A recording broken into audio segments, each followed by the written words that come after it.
Friends, finally, Brazil's national squad has been announced. And with this announcement, the football world is already buzzing. This squad isn't just for the next 2 matches. It's actually an experimental mix, where Coach Carlo Ancelotti is selecting players with an eye on the upcoming World Cup. Now the question is, how strong is this squad really? Where are the gaps? And which areas can we trust? In this full video, I'll cover all these points. So make sure to watch the video continuously, because today's discussion will be a complete analysis of Brazil's strengths and weaknesses. Gloves goalkeepers. Let's start with the goalkeeping department. Brazil has included 3 goalkeepers: Ederson, Weverton, and Bento Matheus. There's a big surprise here. Everyone expected to see Alisson, but just a day before the announcement, he got injured and had to leave the squad. Ederson has taken his place. Since moving from Manchester City to Fenerbahce, his performance has been inconsistent, but his experience and game reading make him reliable. The other 2 are also promising, so for now, the goalkeeper department can be considered the most stable part of Brazil's squad. Shield defense line. Looking at the defense, the squad seems well balanced. Back-end index pointing right back, Vanderson and Wesley. At this moment, Brazil doesn't have better options. Both are in form and capable in both defense and attack. Back-end index pointing left back, Carlos Augusto, Caio Henrique, and Douglas Santos. Fans have long wanted Carlos Augusto in the squad. He's defensively solid and effective in attack. Douglas Santos performed excellently against Chile, so this position is strong as well. Back-end index pointing center back. The main reliance is on Gabriel Magalhaes and Eder Militao. Gabriel has proven himself as one of the Premier League's top defenders with outstanding performances for Arsenal. Militao has returned from injury after a long time, and if he regains his previous form, Brazil's defense will become much stronger. As backups, Lucas Beraldo and Fabrizio Buono are also included.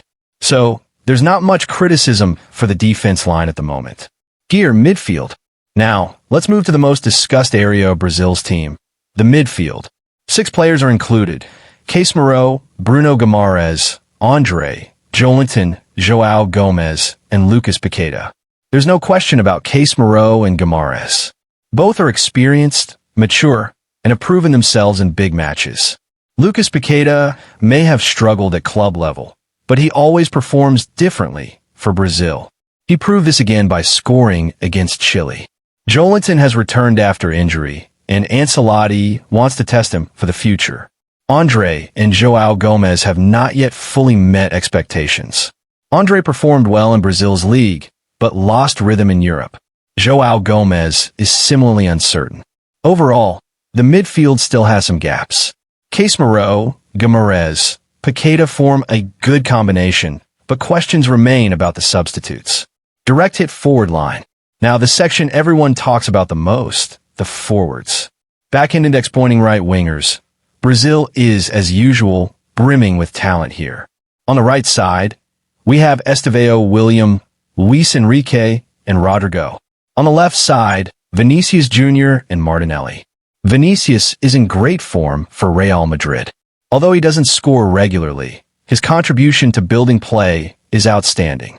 Martinelli scores consistently for Arsenal, so there's no question regarding the wingers. Back-end index pointing right center forward. This is where the problem is prominent. Richarlison has got another chance. He was excellent in the 2022 World Cup, but hasn't been consistent since. Still, Ancelotti trusts his experience and teamwork. Alongside him is Igor Jesus, who plays for Nottingham Forest and recently scored a double. Also included is Matheus Cunha, who can play both as an attacking midfielder and striker, though his performance is inconsistent. Truth be told, Brazil's center-forward position is still unresolved. There's no one like Argentina's Alvarez or Lautaro. This is the biggest issue. Summing it up, goalkeepers and defense, stable. Wingers, extremely strong. Midfield and center-forward, many question marks remain. But remember, this squad is not the World Cup 2026 squad yet. Ancelotti is still testing players. The upcoming matches against Japan, South Korea, and November's African opponents, Senegal, Morocco, Ghana, will help finalize who goes to the World Cup.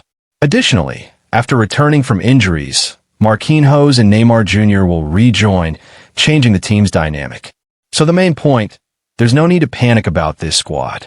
It's a trial run, a major test for the future. Ancelotti wants to give Brazil a balanced team and is taking steps gradually. What do you think? Can Brazil solve the midfield and center forward issues? Or will they stumble again, like against Argentina or France? Share your thoughts in the comments. And if you want to see more football analysis videos like this, stay tuned by subscribing.